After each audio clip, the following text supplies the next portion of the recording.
refugees, like you get punished for something you didn't do.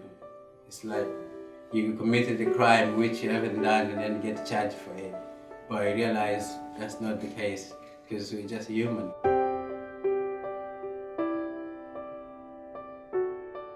Norfolk Congolese Association, it's an organization which help the Congolese people to have a better life in Norwich and also in Norfolk, to understand the local system, to get themselves involved with the local people. There's horror stories behind people's life, but the achievement in few years that these refugees have lived here have contributed towards the society, it's paramount.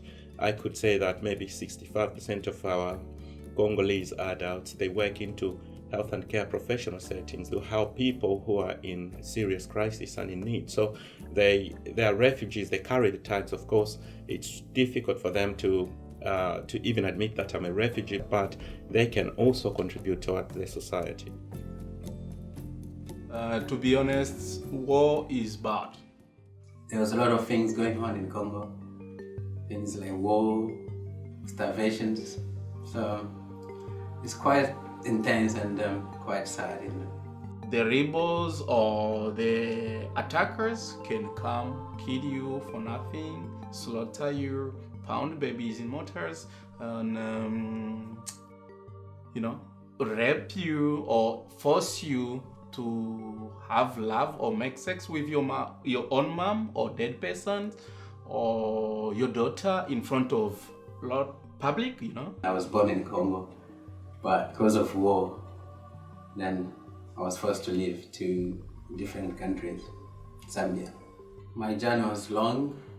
From Congo, the war started, the sound of like bombs or anything, guns was going on, and we're just running toward where people were going. It took many months to reach Zambia because we couldn't have any access of car or anything, to just going by bush side. I reached Zambia without knowing where my family was, and I considered the family I was with them as my family. From the Congo, I went to Zambia. There's no transport, you have to walk miles and miles for days and days, years and years. You were forced to leave the country, you were fined for nothing, people are being killed silently, and you say, who is this? Maybe it's the government organizing those killings. The only thing you can remember in the refugee camp to West One is first starting with food. You don't have choice. You get what you get. If it's beans for 1 year, then that will be your main food. Not knowing where your family is and not knowing what to do next if they say all refugees will be repatriated, all refugees have to go back to their home. Some of the refugees didn't know where to go back. It's like a bird, able to make a net, but if in an area there is no tree where you can put your nest, there it's horrible.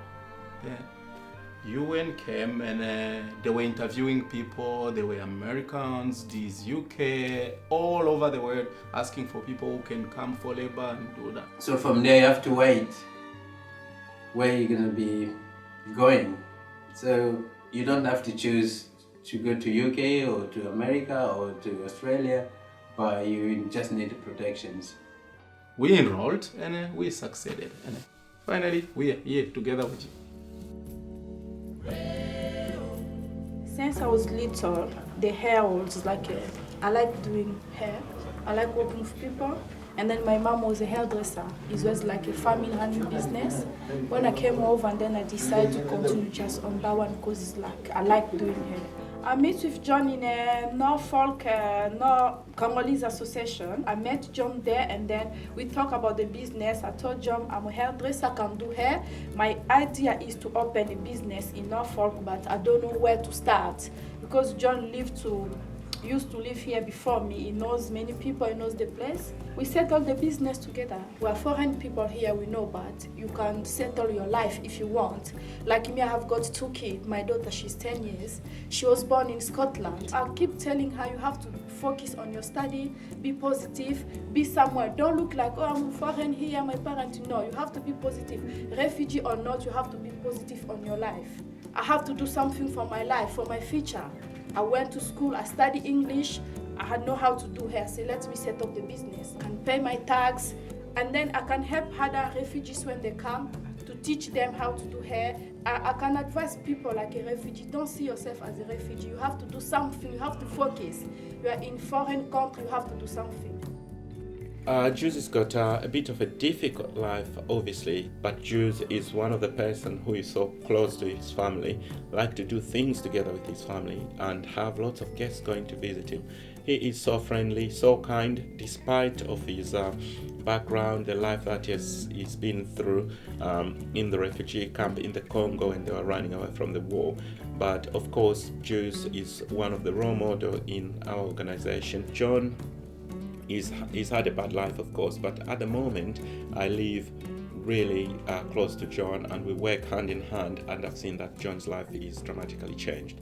So from when he started his journey to Zambia where he had no access to things, and here when he is trying also to make his life become better, I think John is doing really well. I enjoyed being here because I'm very free-minded and free for myself, feeling like I'm now one of the local citizens around, and I never thought one day I would work and contribute in the country, economically, because here you work, you pay tax as well, so it's going by the government, so I never thought because I never had anything happening when I was in Zambia, but here I just feel like really proud of myself in that way when I'm doing my job. We've been labeled as refugees. I see a refugee as someone that, or a group of people that came from their country due to war, famine, poverty, and things like that, or things to do with politics. And I base myself as a refugee because we kind of did the same thing. Refugees, you have no choice. You have nothing to think about except of being somewhere where you can save your life and start from there. We don't go somewhere to take someone's things, but it's for your protection of your life, to save your life. If people can help refugees to settle their life, and then for refugees as well, if they can do something, not just sit like damn refugee, I can't do anything, I don't know anywhere. No, they have to do something for themselves before somebody help them. A refugee is somebody who has a life like everybody else, and they used to have things like everybody else, and they love their countries like everybody else, but the circumstance that changed, or maybe caused by the war, politics. I think that awareness needs to come to the people who would criticize or stereotype to the refugees, to say that actually anybody can become a refugee at any time. So it's the matter of helping them, embrace them, encourage them, and show them the way to success, and they can actually make a difference. There's no label which saying this is refugees, this is local, this is no. We're all human beings in this planet, and we just need to work together and share ideas and knowledge and help each other, because life is not for one person, life is for all. You can be on the road and say, hey, what are you doing here? We are here together with you. If I go to Heathrow, Stansted, Norwich Airport, how many whites are in the plane going to Africa? There can be 200, 2 blacks. What are they doing there? But me coming here, it's a pain for them. For what? I'm not stealing anything. Just work. If not working, I'm still at home. What are these other guys doing back in Africa? We are same. Let's just share. You are white, I'm black. We cut there, it's red blood. Finish. You know, we are one. Let's entertain. Forget about politics, all this business of money, whatever. We are one.